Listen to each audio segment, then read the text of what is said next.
So, I know I'm young. I know I'm 24, going on 25 this year. But I've seen a lot of good stuff in my life. I've seen a lot of good stuff. The MCU movies, all the art house stuff that I've been getting into recently. Oppenheimer's my favorite film ever. But this is my favorite show ever. I think it's now overtaken Loki, in my opinion, as the best show I've watched. Um, Hi, my name is Daniel Strong, QuickTime Reactions. Um, yeah, let's just get right into it. Let's talk about episode 9 of season 2 of Andor, which is entitled Welcome to the Rebellion. So, quick little recap. After the events on Gorman, Mon Mothma is set to make her speech. And of course, there's going to be a lot of kickback from it. So, question is will Mon Mothma be able to escape and be able to be the face of the Rebel Alliance going forward? Let us see. Um, so yeah, this episode is really all about basically Mon making her speech in the Senate and finding a way to escape being arrested from the ISB, which is for sure going to hunt her down. Her junior senator was actually a plant by Luthen so that he knew he had information coming in from Mon's office. And I love the fact that Genevieve O'Reilly is very much the star of this episode. She gets all the big moments. Her big speech in the Senate room, absolutely awesome. But there's also like little moments that we'll talk about later on in the episode. She has a conversation with Luthen, basically saying, "Hey, I know you've talked with Bale's team," which I didn't address this in the last arc, but Benjamin Bratt is playing Bail Organa in this show, not Jimmy Smith, Smith or Smits, one of the two. But he was Bail Organa in the prequel trilogy. He was Bail in the Obi-Wan Kenobi series, and did he show up in Rogue One? He's shown up in something else, but I can't remember exactly what.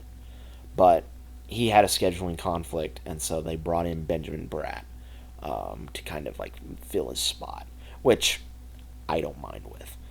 But Luthen says, "Look, Bale's team is corrupted. You can't go with him.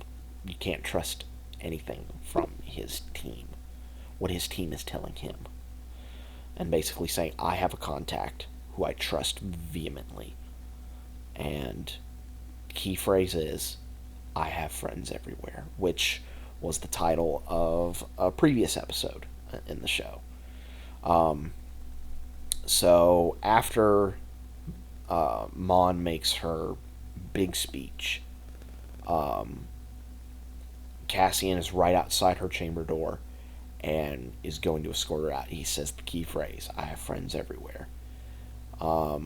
Meanwhile, the ISB, who did plant a listening device in the room, but the junior aide found it. They're trying desperately to not only try and get into contact or to get information from Mon Mothma, but also trying to contact a mole in Bale's camp who's going to try and escort Mon out. There is a mole, and she tries to arrest Mon, but it does not go well. She ends up getting killed. ISB's trying to shut down the building as best they can, but to no avail. Cassian and Mon escape. One thing that I love is that Cassian was like, what's the name of your driver? And Mon gives it Chloris, and he's like, Chloris, we're right here. I got her. And Chloris is like, wait, who are you? Pow! Right there. Shoots the driver. Mon was also shooken up by the fact that, not only did Cassian shoot the secret ISB agent, but also shot Chloris. And, shaken up by that fact. And, of course, the episode title name is said after, I believe, Cassian shoots the secret ISB agent. It's like, wait, you actually killed that woman? It's like, yeah, keep moving. And it's like, I don't know if I'm ready for this. I don't know if I'm ready for this. It's like, well, welcome to the rebellion. There's the title of the episode. Eventually, though, they are able to escape, get to Luthen's little pad. Willman is all right. He survived the events on Gorman and was able to get out with his little squeeze Drina as well. And Cassian and Mon Mothma separate, and Mon is being brought in by the Gold Squadron to Yavin to make an address. And Cassian has a nice moment with Bix, and Cassian's like, I'm ready to hang it up. I'm ready to be with you for the rest of my life, and I'm ready to settle down. But I knew in my heart of hearts, I was like, there's no way that this is going to end on a happy note. There's no way that it's going to end on a happy note. And so Cassian wakes up the next morning. Bix is already gone. And I love the way that this was shot. Cassian is in the circular door frame, and he turns and hears Bix's voice. And, it's Bix talking into the tablet. I'm not going to call it a tablet because I don't know what else to call it. Basically leaving a message to Cassian. It's like, I know what you said was true. That you want to settle down and, start over. But I, in no good faith, can be that thing that causes you to hang this up. I don't want to be that reason why you gave up on this rebellion. Which is why I'm leaving. Once we win, and once the rebellion wins, then we can do all the things that you want to do. But now's just not the time.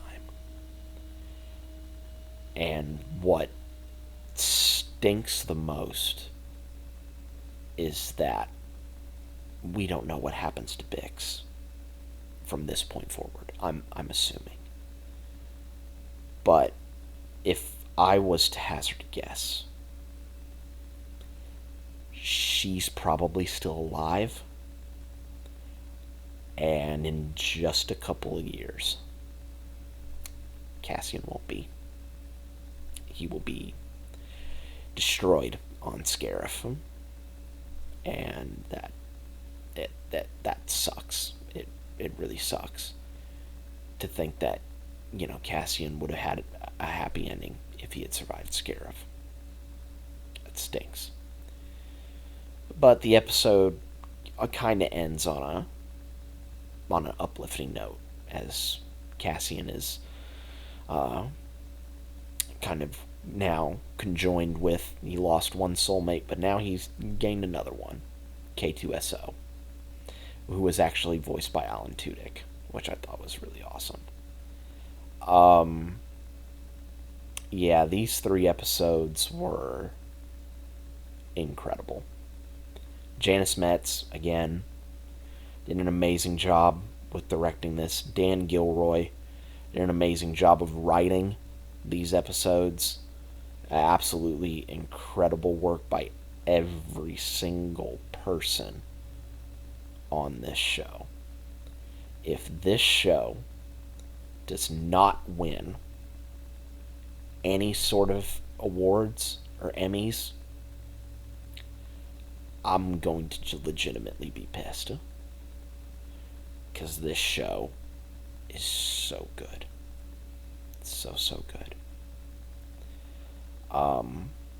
This is probably not only the best thing from Star Wars since Disney made the acquisition, I will go out on a limb and say this is the best thing in Star Wars, period. Just combine all the moments, all of the greatness from season 1 and up to this point in season 2.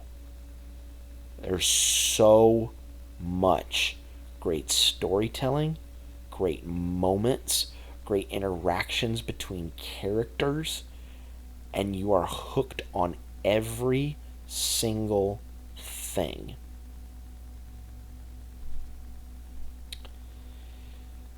This show's absolutely amazing, and it sucks that the last 3 episodes are next week. But